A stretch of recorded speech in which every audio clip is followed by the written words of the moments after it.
Setiap hari usai salat subuh berjamaah bersama Rasulullah, Abu Dujana selalu terburu-buru pulang tanpa menunggu Rasulullah selesai berdoa pada salat. Melihat gelagat ini, pada suatu ketika Rasulullah mencoba meminta klarifikasi pada Abu Dujana, "Mengapa setiap hari kamu terburu-buru pulang dari jamaah subuh? Apakah engkau tidak memiliki permintaan kepada Allah, sehingga tidak pernah menungguku selesai berdoa?" "Ada apa?" tanya Rasulullah. Abu Dujana menjawab, "Begini ya Rasulullah," kata Abu Dujana memulai ceritanya, "rumah kami berdampingan persis dengan rumah seorang laki-laki. Di atas pekarangan rumah milik tetangga kami ini, terdapat satu pohon kurma menjulang. Dahannya menjuntai ke rumah kami. Setiap kali ada angin bertiup di malam hari, kurma-kurma tetanggaku itu saling berjatuhan mendarat di rumah kami. Ya Rasulullah, kami keluarga orang yang tak berpunya. Anakku sering kelaparan kurang makan. Saat anak-anak kami bangun, apapun yang didapat, mereka makan. Oleh karena itu, setelah selesai salat, kami bergegas segera pulang sebelum anak-anak kami terbangun dari tidurnya. Kami kumpulkan kurma-kurma milik tetangga kami yang berceceran di rumah, lalu kami kembalikan kepada pemiliknya. Satu saat, kami agak terlambat pulang. Ada anakku yang sudah terlanjur makan kurma hasil temuan. Mata kepala saya sendiri menyaksikan, tampak ia sedang mengunyah kurma basah di dalam mulutnya. Ia habis memungut kurma yang telah jatuh di rumah kami semalam. Mengetahui itu, lalu jari-jari tangan kami masukkan ke mulut anakku itu, kami keluarkan apapun yang ada di sana. Kami katakan, 'Nak, janganlah kau permalukan ayahmu ini di akhirat kelak.' Anakku menangis. Kedua pasang kelopak matanya mengalirkan air karena sangat kelaparan.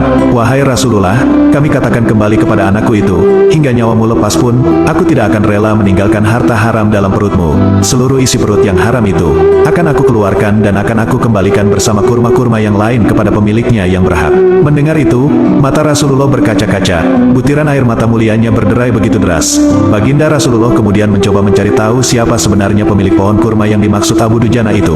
Abu Dujana pun mengatakan bahwa pohon kurma itu milik seorang laki-laki munafik. Baginda Nabi segera mengundang pemilik pohon kurma dan menyatakan ingin membeli pohon kurmanya. 'Bisakah tidak jika aku minta kamu menjual pohon kurma yang kamu miliki itu? Aku akan membelinya dengan 10 kali lipat dari pohon kurma itu sendiri.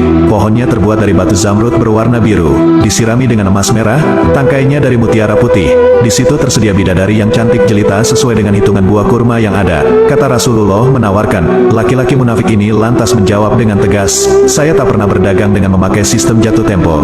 Saya tidak mau menjual apapun kecuali dengan uang kontan dan tidak pakai janji kapan-kapan.' Tiba-tiba sahabat Abu Bakar As-Siddiq datang, lantas berkata, 'Ya sudah, aku beli dengan 10 kali lipat dari tumbuhan kurma milik Pak Fulan yang varietasnya tidak ada di kota ini. Lebih bagus jenisnya.' Si munafik pun kegirangan sembari berujar, 'Ya sudah, aku jual.' Abu Bakar menyahut, 'Bagus, aku beli.' Setelah sepakat, Abu Bakar langsung menyerahkan pohon kurma itu kepada Abu Dujana. Rasulullah kemudian bersabda, 'Hai Abu Bakar, aku yang menanggung gantinya untukmu.' Mendengar sabda Nabi itu, Abu Bakar bergembira bukan main, begitu pula Abu Dujana.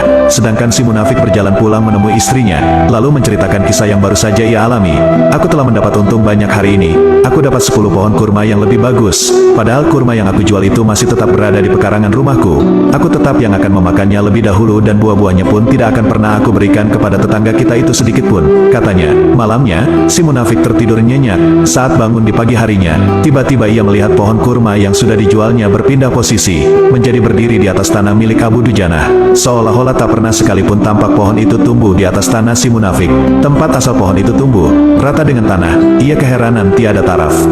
Demikian kisah sahabat Abu Dujana dan pohon kurma yang membuat Rasulullah menangis. Hikmah yang kita petik dari kisah ini adalah kehati-hatian para sahabat menjaga diri dan keluarganya dari makanan yang haram. Kemudian pohon kurma yang berpindah posisi itu adalah salah satu mukjizat Nabi yang langsung dirasakan oleh sahabat Abu Dujana.